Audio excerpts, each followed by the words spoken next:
اگر جنت زمین پر ہے تو وہاں کے بچے کیوں اداس ہیں؟ اگر دنیا میں کسی نے جنت دیکھنی ہو وہ کشمیر دیکھ لے۔ برف کی سفید چادر اوڑھے پہاڑ، نیلاگوں جھیلوں میں آسمان کا عکس، چنار کے درختوں کی سرگوشیاں، بہتے چشموں میں رنگ برنگی تیرتی مچھلیاں، یہ ہے کشمیر، جنت نظیر کشمیر۔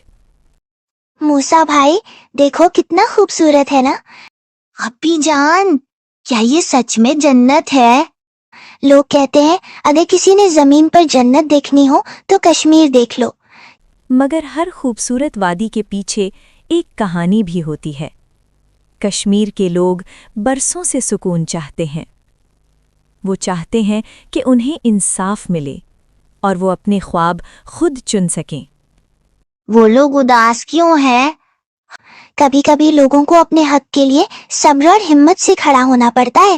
میرا نام علی ہے، میں کشمیر میں رہتا ہوں۔ میں بھی آپ کی طرح اسکول جانا چاہتا ہوں۔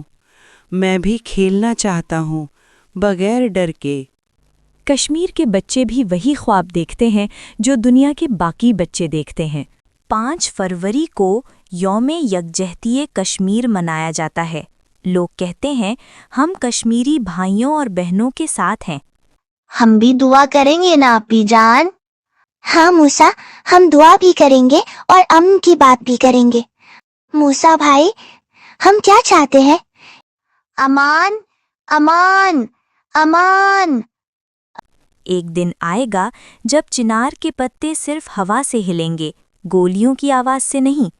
ایک دن آئے گا جب ہر کشمیری بچہ بغیر خوف کے مسکرائے گا۔